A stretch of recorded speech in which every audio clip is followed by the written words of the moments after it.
watching Numbskull News, and today we're talking about the rise of Colorado.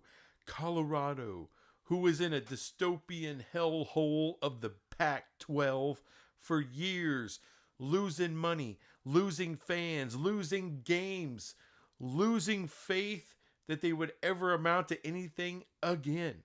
And then out of nowhere, Rick George, the AD of Colorado Athletics, has this brilliant idea. Hey, let's hire Deion Sanders. Let's give him money we don't even have. And that's exactly what they do. They throw everything at Deion. They got to get him there because Colorado has become nothing. They've lost millions by joining the pack. And the only way to recoup the money, well, come to the Big 12, but, or go back to the Big 12, but they got to spend money to make money. And Deion is worth gold bars, tons and tons of gold freaking bars. Now, all the excitement, all the TV ratings of the first year of Deion, they won 4 games. Not great, but hell, it was double what they started with, which was 2 the year before.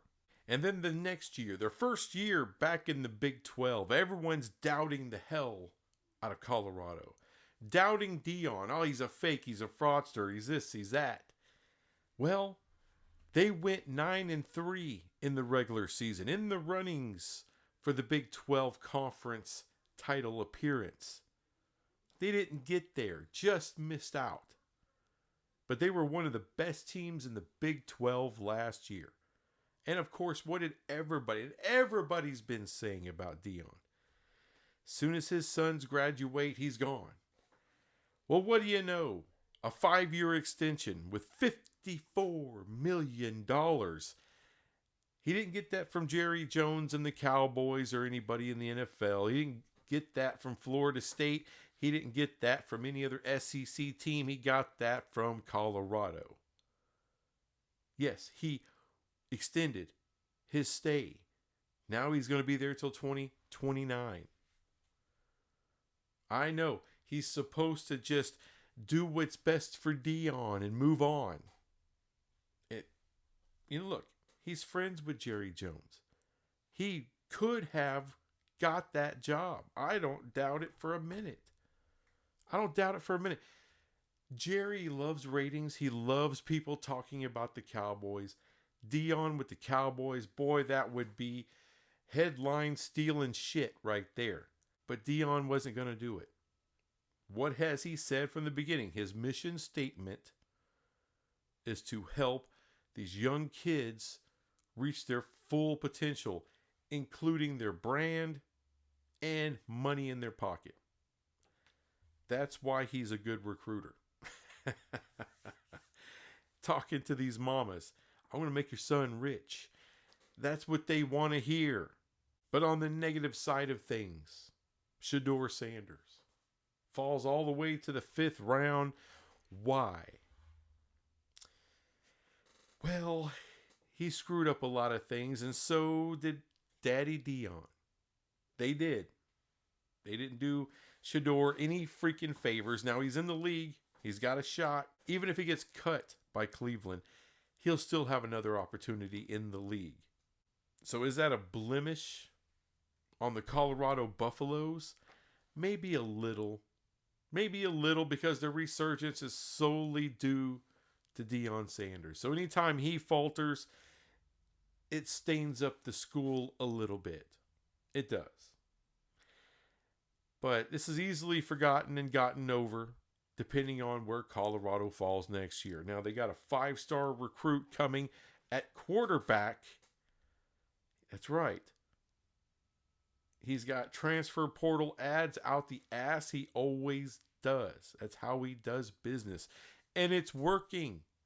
As a matter of fact, all major programs around the country are doing it more like Deion. First, they pissed and moaned about it. Now they're on board, fully paying players until revenue sharing kicks off, that is. But they're going into the portal and they're rebuilding every year, every year, every year. More and more teams are doing that. Maybe not to the full extent that Dion has. But then again, when you get a team that's a 2-win team, you need turnover, and a lot of it. Just a ton of it. Because guys in that locker room didn't give a damn, and it was evident. And they haven't cared for a long time. That's where that program was. So, and like it or not, despite all the media hype, despite cameras everywhere, despite an online reality show, YouTube channels, all of this stuff that Dion's involved with, he's still an old school coach. All right, he doesn't want to hear music when you lose. No music in the locker room. He doesn't want cell phones everywhere. He wants serious guys concentrating on business.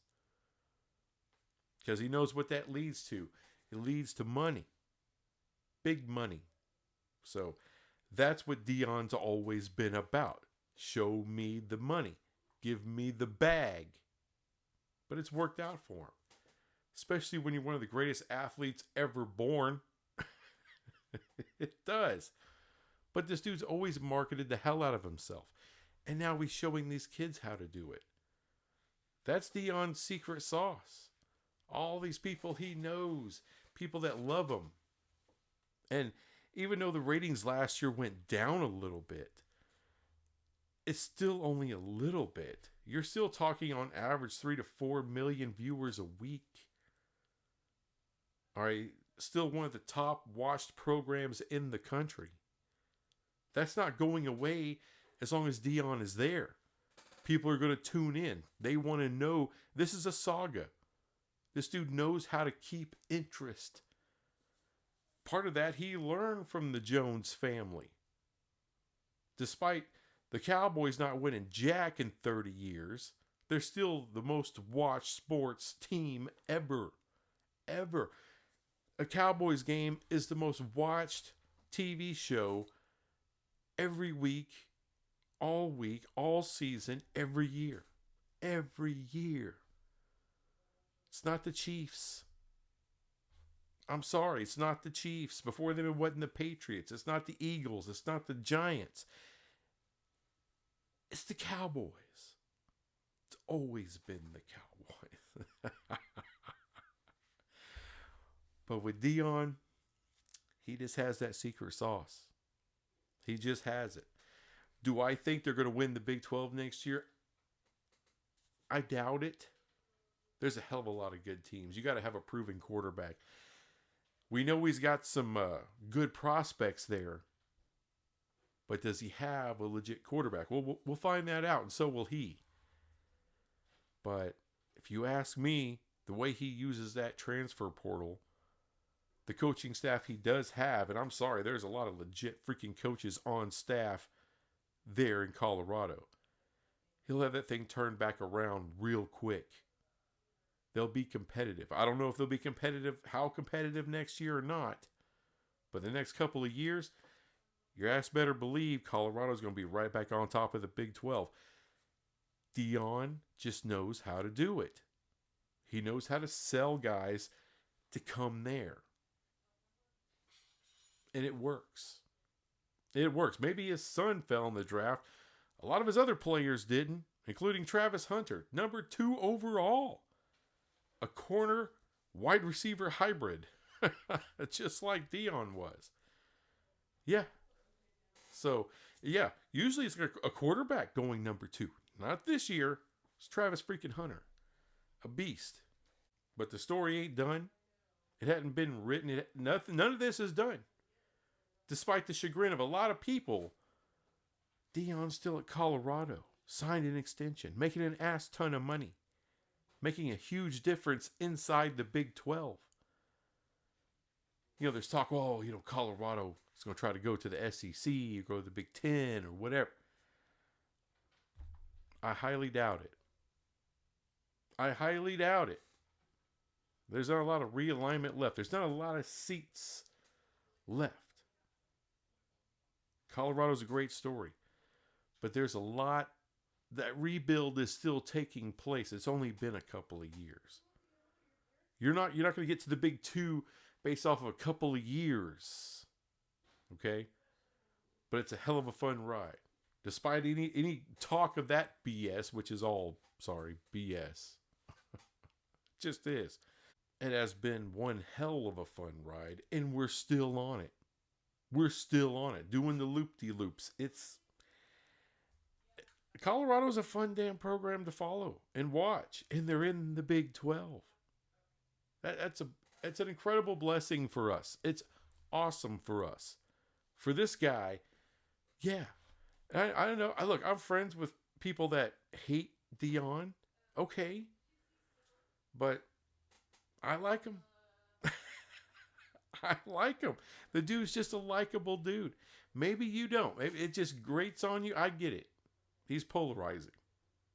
You either love him or you hate him. I kind of love the guy. I like his style. I like his flash. I didn't like him when he first came to the Cowboys as a player. But once he was gone, I realized, wow, that guy was actually really good. And really good for the Cowboys as a brand.